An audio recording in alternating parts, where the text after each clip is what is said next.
ये राजभर जो है ये खुद गुंडा है। ब्रिजेश सिंह से इसका ताल्लुक है। बोलता है कि मैं माफियाओं के वाले गुंडे थे, इसी भर्ती को लेकर बोल रहे थे कि मैं गठन करवाऊंगा कमेटी। अगर ये बीजेपी वाला।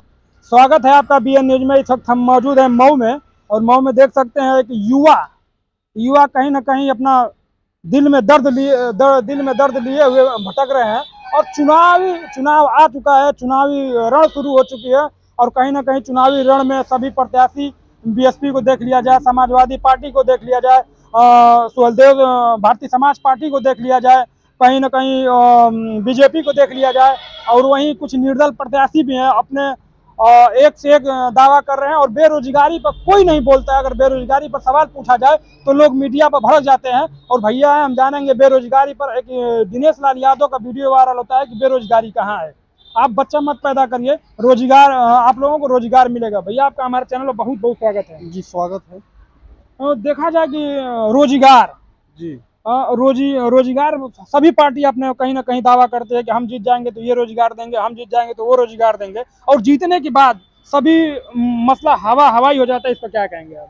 जी, सबसे पहले तो मैं बताना आपको चाहूँगा और सारी जनता को मैं ये बात बताना चाहूँगा कि बेरोजगारी ये 10 साल में जितनी है उतना किसी सरकार में बेरोजगारी नहीं थी।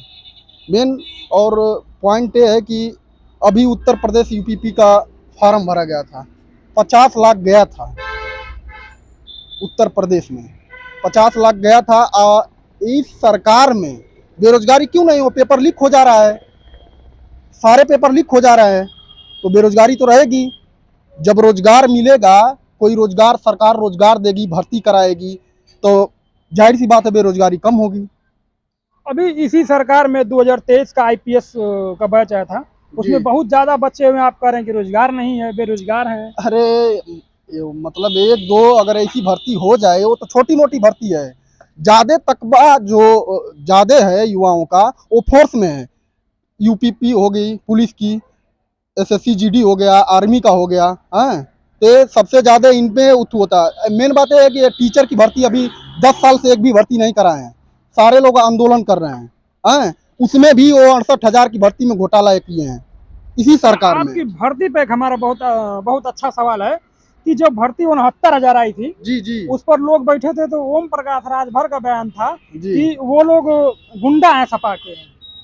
पहले वही तो बोल रहे थे कि बीजे लेकर, बोल रहे थे कि मैं गठन करवाऊंगा कमेटी, अगर ये बीजेपी वालों को नाक रगड़ा दूंगा, वही बोल रहे थे। अब बोल रहे हैं एक भी गठन करवाऊंगा कमेटी, अगर ये बीजेपी वालों को नाक रगड़ा दूंगा, वही बोल रहे थे। अब बोल रहे हैं एक भी सपा वाले उस जो आंदोलन हो रहा है एक भी नहीं थे। ये जुमलेबाज है ओम प्रकाश राजभर। उसमें शिक्षक नहीं थे, सभी सपा के गुंडे थे। ये खुद गुंडा है। उनका कहना है कि ये तो चुनावी जुमला सही बोल रहे हैं, लोगों को उलझाने के लिए। जुमला तो इसका मतलब वो खुद जुमलेबाज है, जनता को भ्रमित कर रहा है। सरकार में है ना, सरकार में डबल मंत्री है भैया, वो हज मंत्री है और 3-4 मैं मंत्री। वही तो आपको बताना चाहता हूँ, वो सरकार में है। लेकिन देखिए राजभर का काम ये है कि जनता को भरमाना है। अगर वो चाहता, अभी बोलता है कि हम SC ST मेरा समाज, राजभर समाज, जो राजभर मेरे भाई हैं हम लोग के, वो बोलता है कि हम लोग इनको उसमें शामिल कराएंगे। SC ST की लड़ाई लड़ रहे हैं भाई। वो तो कह रहे हैं कि हम SC ST की लड़ाई लड़ रहे हैं, राजभरों को SC ST में करा देंगे। जो अति पिछड़ा जाती है सबको SC ST। जाहिर सी बात है, करा दें। अभी जो आरक्षण SW दिया गया था, 3 दिन के अंदर में आरक्षण मिल गया। पता है कि नहीं आपको? ये कितने दिन से सरकार में, अगले बेरी सरकार में थे।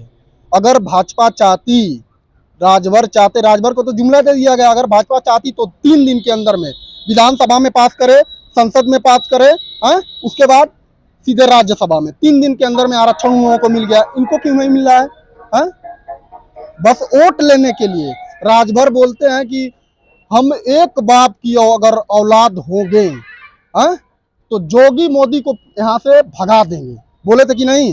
वो तो चुनावी बोल रहे ना कि चुनावी जुमला लुभाने के लिए। लुभाने के लिए नहीं। बताइए, अगर राजनीति में एक लेवल बनाकर रखना चाहिए कि किसको क्या बोलना है। कभी अखिलेश यादव के सैफई भेजते हैं कि मैं अपने असल बाप का औलाद हूंगा, तो इसी घोसी विधानसभा में इनको यहाँ से खेत दूंगा, सैफई पहुंचा दूंगा, बोले थे ना। पता नहीं कितने बाप के वो खुद हैं? उसमें भी फेल हो गए, इसमें भी फेल हो गए, सबको भेजते रह गए। जोगी को बोले थे कि वहां भेज देंगे मठ पे, अमित शाह को गुजरात भेज में देंगे। तरफा चुनाव जीत रहे हैं भैया 100%। डॉक्टर अरविंद राजभर घोसी में एक तरफा चुनाव पता नहीं कब के डॉक्टर हैं। डॉक्टर अब देखें उनकी डिग्री, पीएचडी देखे कर हैं देखिए, हम जानते हैं कि पीएचडी करने के बाद डॉक्टर की उपाधि मिल जाती है, जो पीएचडी हमारे नॉलेज में है। उनको चंगू मंगू की उपाधि मिली है, ठीक है, वो डॉक्टर की उपाधि नहीं मिली है। झूठे हैं ये सब।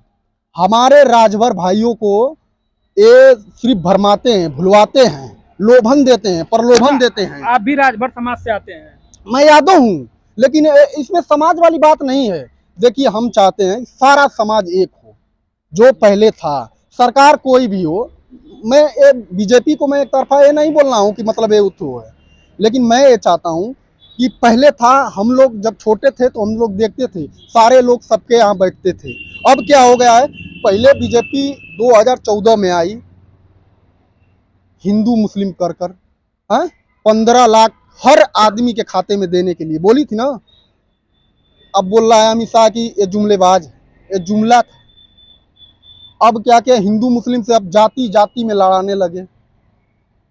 यादव ठाकुर से लड़े, ठाकुर पंडित से लड़े, निषाद यादव से लड़े, यादव निषाद से लड़े, राजभर इनसे लड़े, इनसे लड़े, उनसे लड़े, यही तो करा रहे हैं। विकास 0% जो जीरो होता है, कुछ नहीं किए। ये जो चड्ढी छापे जो होते हैं, जो अंधभक्त, जिनके घर में खाने के लिए कुछ नहीं है, फिर भी बोलते हैं मोदी मोदी, बोलते हैं ना, इनको महंगाई नहीं लौक रही है। उन लोगों के घर गैस नहीं जलता होगा, मैं हकीकत आपको बता रहा हूँ, गैस नहीं जलता होगा। इतना मैं आपको एकदम 100% बता रहा हूँ कि उनके घर गैस नहीं जलता होगा। ये बोलते हैं राशन, 5 किलो राशन भैया फ्री में मिलता है, आप क्या चाहेंगे? ईमानदारी से बताइए, ईमानदारी से बताइए, पहले राशन मिलता था कि नहीं? आप पहले राशन मिलता था तो फ्री में नहीं मिलता था, अब तो फ्री में राशन अब मैं बता दे रहा हूँ, अब बता दे रहा हूँ। अभी इसी के बारे में एकदम एकदम अहम सवाल आप पूछे हमसे, इसका मैं जवाब आपको एकदम बारीकी से बता रहा हूँ। राशन 5 किलो, ठीक, पहले मिलता था राशन 1-1.5 रुपया 3 रुपया किलो, सही बात है ना।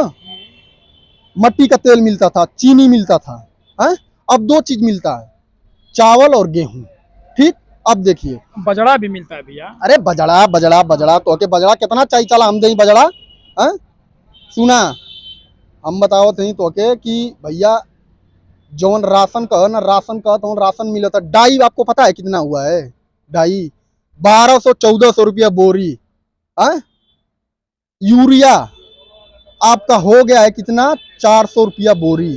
कीटनाशक 100 की इधर का नहीं मिलता है। एक जितनी महंगाई हुई है, तो ये राशन दे रहे हैं, हमसे नहीं ले रहे हैं। 1200 रुपया का डाई पहले 400 रुपया में मिलता था। इनके सरकार में आने के 2014 के बाद ये 1200 रुपया का मिलता, 800 रुपया का इनका कहाँ गया है? अगर 400 रुपया का उसमें से हमको राशन 300 का दे रहे हैं, तो कितना बचा? 500 बचा कि नहीं? ये सरकार को ये हम ही से लेती है। इसी सरकार में अग्निवीर है भैया, 4 साल के लिए नौकरी करी है ऐसे एकदम। अग्निवीर जानते हैं किसका फरमान है? ARSS का फरमान है, अग्निवीर लागू करना। ये देश को बेचने का, जानते हैं चीन घुस आया है, चीन घुस आया है, ठीक है। ये जुमलेबाज बताते नहीं है, और कुछ लोग गोदी मीडिया है ना, ये सारी बातें नहीं बताते हैं। अग्निवीर जो है हमारे देश को, जो हमारी मेन रीढ़ हड्डी थी फौज, उसको कमजोर कर रहे हैं। बोले अभी राजनाथ साहब बोले थे कि साल में 2 बार मैं भर्ती कराऊंगा अग्निवीर का। मैं खुद भर्ती देखता हूँ, 1 बार कराते हैं भर्ती, हैं वो भी अग्निवीर। एक बात बताइए, अग्निवीर की भर्ती मोदी जी बोले हैं अभी ना कि 400 पार, 400 पार। एक बात बताइए, 74 साल का बुढ़ा देश चलाएगा, 21 बरिस का युवा रिटायर होकर घर आएगा। एक कैसा है लोकतंत्र, एक कैसा है बीजेपी का मैनिफेस्टो? युवाओं को आना चाहिए, पढ़े लिखों को आना चाहिए। 75 बरिस का बुढ़ा देश चलाएगा। आइए हम लोग क्या करेंगे? 21 वर्ष के बाद क्या करेंगे हम लोग? पकौड़ा बेचेंगे? बोले थे पकौड़ा बेचो। वो भी तो एक रोजगार है भैया, वो अपना रोजगार है। अपना धंधा है। अरे भैया मैं बता रहा हूँ कि ये रोजगार नहीं है। अगर सारे युवा अगर पकौड़े की दुकान खोल लें तो खाने कौन जाएगा? हाँ? कौन खाएगा? जो टूरिस्ट आते हैं घूमने के लिए भैया वो खाएंगे। कहाँ से टूरिस्ट आएंगे? कैसे आएंगे? बगल में पार्क है, एकदम भीड़ लगी रहती है। इस पार्क में तो ये भी तो युवा हैं, इसमें भी तो हैं, सारे युवा ना आते हैं इसमें। वही ना पकौड़ा खाएंगे। तो वो पकौड़ा वो भी तो बेचेंगे। हाँ? कि खाली हम ही बेचेंगे? टूरिस्ट भी आएंगे तो कहाँ से पकौड़ा कहाँ बेचेंगे? टूरिस्ट आते हैं खाएंगे इसमें? खाएंगे चले जाएंगे। जमीन की बात करिए पत्रकार महोदय। हवाई बात मत करिए। पकौड़ा ये बेचेंगे? अब मोदी जी 75 वर्ष पे कुर्सी बैठ के चलाएंगे देश? मैं आपको एकदम 100% बता रहा हूँ, जो इस सरकार के खिलाफ अच्छा चुनाव लड़ेगा उसको समर्थन एकदम ये बेरोजगार युवा, ये अग्निवीर वाले सारे लोग एकदम एकमत हो गए हैं, उनको वोट देंगे। अरे एक से एक लोग, संजय निषाद भी आ रहे हैं मैदान में, मतलब यहाँ प्रचार करने के देखिए लिए। माननीय, देखिए उनको मैं बहुत सम्मान करता हूँ संजय निषाद जी को। उनको तो माननीय संजय निषाद जी जो हैं वो बहुत अच्छे आदमी हैं। अच्छे आदमी इसलिए हैं कि जब वो पार्टी का गठन किए तो गांव-गांव में मेरे निषाद भाइयों से, पता है आपको, किसी की बकरी बेचवा कर, किसी का कुछ बेचवा कर, वो चंदा लिए पार्टी खड़ी करने के लिए, निषाद समाज का भला करने के लिए। अरे संजय निषाद जी से मैं पूछना चाहता हूँ आपके माध्यम से, आप 10 साल से हैं बीजेपी के साथ, आप ही के साथ रहने वाले को 3 दिन में आरक्षण मिल गया। ये हमारे भाइयों को, निषादों को तुम जो भरमा कर बोलते हो कि राम जी ये वो ये बात, अपने को गॉडफादर बोलते हैं।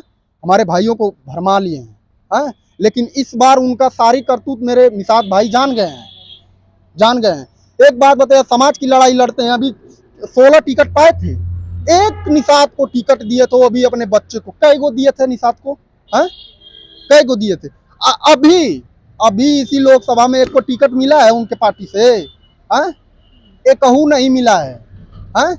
बोलते हैं हम निषादों का भला करते हैं, भला नहीं करते हैं। आप हमारे भाइयों को बर्बाद करने का काम कर रहे हैं। हमारे निषाद भाई इतने लड़ाकू हैं, इतने अच्छे हैं।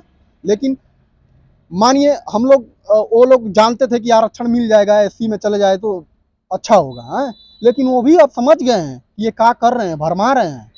अगले बार आए चुनाव में संजय निषाद जी बोले कि इस बार अगर 2022 जितवा 2019 जितवाइए, इसके बाद आरक्षण मिल जाएगा। अब 22 का चुनाव आया, उसमें बोले हमारे निषाद भाइयों से कि इसमें जितवाइए।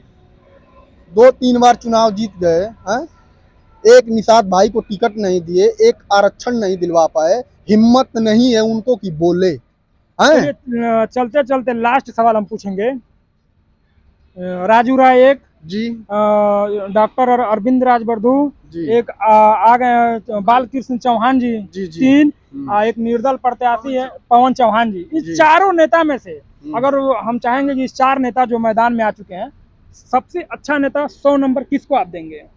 देखिए ये 4 लोग में से 3 लोग तो अच्छे हैं, ये राजभर जो हैं वही बेकार हैं, एकदम बेकार हैं। 4 लोग में से आपको एक को डिसाइड करना मैं है अभी ना? डिसाइड कर दे रहा हूँ ना। मैं अभी ये कहूँगा कि राजीव राय, राजीव राय बढ़िया है। क्योंकि बढ़िया इसलिए बोल रहा हूँ कि वो गठबंधन से लड़ रहे हैं, वो टक्कर दे रहे हैं, इसलिए वो बढ़िया है और उनको जिताना चाहिए। मेरे पूरे मऊ के भाइयों से मैं अनुरोध करना चाहूँगा कि इस बार ये मऊ की सीट गठबंधन को दीजिए, बेरोजगार के नाम पे दीजिए, बेरोजगारी के नाम पे दीजिए, अग्निवीर के नाम पे दीजिए, महंगाई के नाम पे दीजिए। कानून जो प्रशासन है, जो इतना अत्याचार हो रहा है महिलाओं पे, उनके नाम पे वोट दीजिए कि ये सरकार को उखाड़ कर बिक दिया जाए, कि ये न फिर आए न ऐसा हो। मैं एक और बात बताना हो, पहले ये भाईचारा, सबसे अच्छी बात होती है भाईचारा। ये हिंदू मुस्लिम करके जो लड़ाते हैं ना, ये ज़्यादा दिन टिकेगा नहीं। ये सब हिंदू मुस्लिम करते हैं बीजेपी वाले। मैं अभी एक बात बोल, अखिलेश यादव का एक स्टेटमेंट कोई उठाकर दिखा दे, राहुल गांधी का एक स्टेटमेंट कोई उठाकर दिखा दे, कि ये मंदिर मस्जिद पे चुनाव लड़ते हैं तो मैं आपको गुलामी करूंगा आपका। एक और बात बता रहा हूं आपको कि राजीव राय को यहाँ से मैं लगभग जान रहा हूँ कि 2 लाख वोटों से चुनाव जीतेंगे। हैं। बहन जी मायावती जी हैं जो वो कैंडिडेट दी हैं, वो गठबंधन को हराने के लिए, बीजेपी को सपोर्ट करने के लिए हैं। तो ये हमारे जितने दलित भाई हैं, हमारे भाई हैं, ये सारे लोग आपके माध्यम से यही कहना चाहूँगा कि एक मत होकर इंडिया गठबंधन को वोट दीजिए आप। उसके बाद तब होगा रोजगार के बारे में बात हैं। मोदी जी बोले थे 2 करोड़ रोजगार देंगे, दिए? अगर 2 करोड़ देते तो हम आपको इंटरव्यू नहीं देते, इतना जान लीजिए। योगी जी अगर ये टीचरों की भर्ती कराते हैं, इतना अत्याचार टीचरों पे करते हैं, युवाओं पे इतना अत्याचार, अभी एक आवाज बोलिए, हो सके हमारे पर कल मुकदमा हो जाए, कौन सा भरोसा है? ये लेकिन हम लोग मुकदमे से नहीं डरने वाले। अब तो बेरोजगार हो गए हैं, जेल में बैठ कर खाएंगे, क्या करना है? चलिए, हमारे साथ बातचीत करने के लिए आपका बहुत बहुत धन्यवाद। जी धन्यवाद।